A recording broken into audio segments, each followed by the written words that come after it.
Oh hi, didn't see you there. On this episode of Quite Contrary, I'm going to tell you which Batman is best Batman. Yeah! Welcome to Quite Contrary, where we share our opinions on your favorite things, whether you like it or not. If this is your first time on the Quite Contrary channel, feel free to hit that subscribe button. So, I spend a lot of time thinking about Batman. I mean, not like obsessing. Okay, sort of obsessing. You know what? We're not here to talk about me.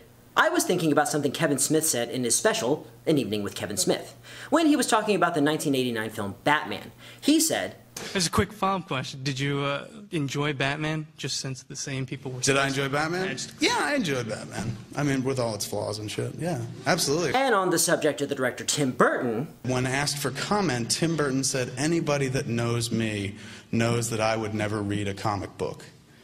Which, to me, explains Batman.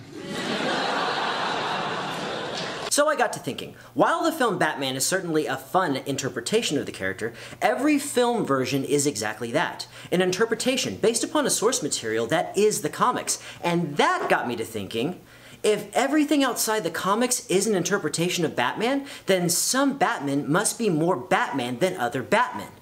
Some must be truer to the original. And that being said, one Batman must be the most Batman of all Batmen. And that brings us to today's topic. Which Batman is the most Batman of all Batmen? Batman, Batman, Batman, Batman, Batman, Batman. I'm sorry, I said that word too much. First, we have to get specific about what Batman is in the comics. Who he is. What are his abilities, his character traits, his wants, his desires. I swear to God, I'm not obsessing. To me, Batman has always been the following things. Master of martial arts, master of disguise, world-class detective, world-class gymnast, genius-level intellect, chemist, engineer, pilot, and stunt driver. 9 different things. It's a lot to live up to, especially in the limited span of any piece of media outside of a comic book that's been in publication for over 75 years. And for the scope of this video, we are going to focus on 6 different Batmen: Keaton, Kilmer, Clooney, Christian, Conroy, and Affleck.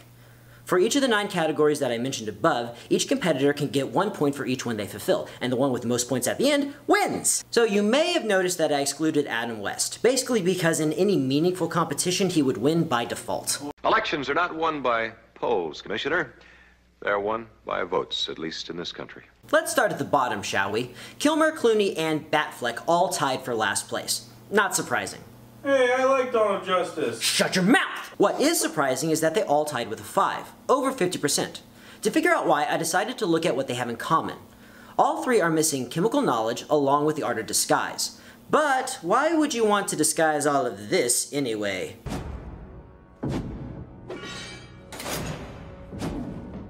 However, what they all do well is engineering, piloting, and stunt driving.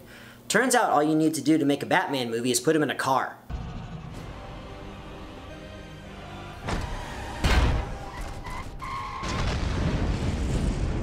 But this is also a testament to good storytelling. You can't just put Batman in a movie and expect it to be good.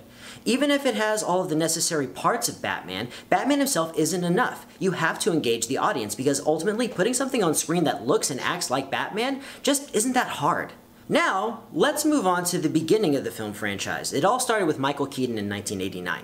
This guy gets mad props for being one of the few Batmen that actually does detective work, but he falls short in the physical requirements of the job. We never see him flip around or take out a ridiculous number of guys all at once. You know, he fights gangs of thugs, but he generally depends on some gadget or other form of trickery to aid him. I mean, the dude gets shot in the first scene of the movie. Not very Batman of him, if you ask me. Overall, he gets a 6 out of 9. Not bad, but let's fast forward to Christian Bale from the Dark Knight trilogy. We're doing so because Keaton and Bale actually tied. Not surprising since they both made at least one good movie. Hey, I like Batman Returns. No, you don't. You like A Nightmare Before Christmas, and that's all that movie is! Bale is a much more physically capable Batman with his shurikens and fighting ninjas on logs. The principles of fighting are clearly used in his stunt choreography, but he's not much of a brain, usually relying on Lucius to create those wonderful toys. He also gets in over his head a lot. It's difficult to call a guy a genius when he can't tell that Catwoman is leading him into a trap. So, to break the tie, I thought it was best to focus on the things that they are both good at and see who does them best. Of the 9 categories, they have 4 in common, and of those, Christian Bale's Batman only outstrips Keaton in one way: stunt driving. Once again, this is something that Keaton relies on gadgets for, where Bale is simply an impressive driver. But, like I said, it's the one category he stood out in. Keaton is the better engineer, the better pilot, and the better detective, making Keaton the best screen adaptation of Batman of all time! Right? Well, he would be, except for one little thing. Conroy! What about Bruce Timm? And Bruce Timm, I guess. I mean, how could it not be Batman the Animated Series? This Batman has it all. Brains, brawn, every vehicle, every bad guy, every gadget. He's definitely the only one to ever attempt disguise. One of the best episodes of the show actually revolves around his ability to pass as Killer Croc. Sitting at a poker table, surrounded by the people who know him best. And he fooled them all. And then he beat the hell out of them. But I have to admit this comparison isn't necessarily fair.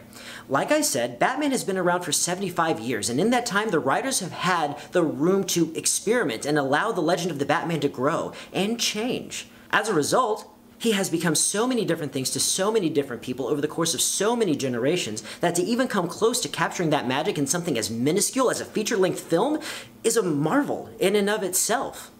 But when you take a visionary like Bruce Timm, and pair him up with a talent like Kevin Conroy, while working in one of the greatest animation studios to ever put pen to paper, and give that character 4 seasons of a solo show and 4 spin-offs that tell the story not only of his life, but his adventures in training the next generation of crime fighters, you get a chance to explore all the facets of that character in a way that no movie ever could. Why Batman inspires us is because he's a normal guy who fights gods and monsters, who appears to be able to do it all because the limits of a good Batman story are only set by the limits of imagination.